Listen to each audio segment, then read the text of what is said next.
దేవునికి మహిమ కలుగునుగాక. యేసుక్రీస్తు నామములో మీ అందరికీ శుభాభివందనాలు తెలియజేస్తున్నాం. సెప్టెంబర్ 1వ తారీఖు ఈ ఆదివారం నుంచి 40 దినాల ఉపవాస ప్రార్థన ప్రారంభించబడతా ఉంది.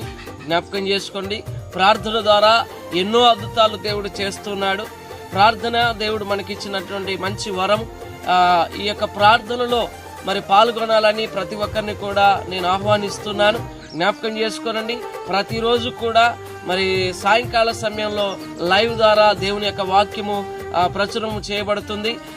దేవుడు నిజంగా వాక్యము ద్వారా మనల్ని బలపరచబోతున్నాడు, ఆదరించబోతున్నాడు. ఆయన మాట్లాడే దేవుడు గనక వాక్యం ద్వారా మనతో మాట్లాడబోతున్నాడు.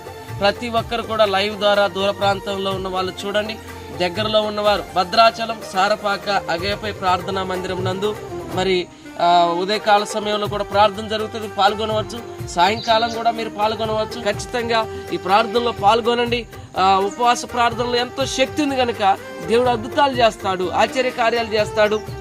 మీ జీవితంలో మీరు ఎలాంటి పరిస్థితులు గుండా వెళ్తా ఉన్నా ఆ పరిస్థితుల్లో దేవుడు విడుదలివ్వగలిగిన దేవుడు మనకి మంచి అవకాశం ఇచ్చాడు. 40 దినాల ఉపవాస ప్రార్థన సెప్టెంబర్ 1 నుంచి అక్టోబర్ 10 వరకు, చివరి 8, 9, 10 తారీఖుల్లో మరి ముగింపు సభలు కూడా ఉంటాయి.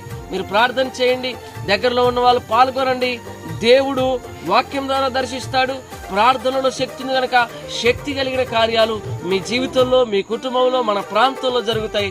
అందరం కలిసి ప్రార్థన చేద్దాం.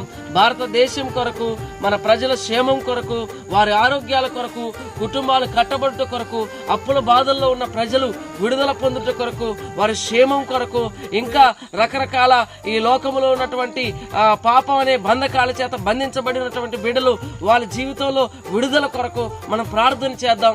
యవనస్తుల కొరకు ప్రార్థన చేద్దాం.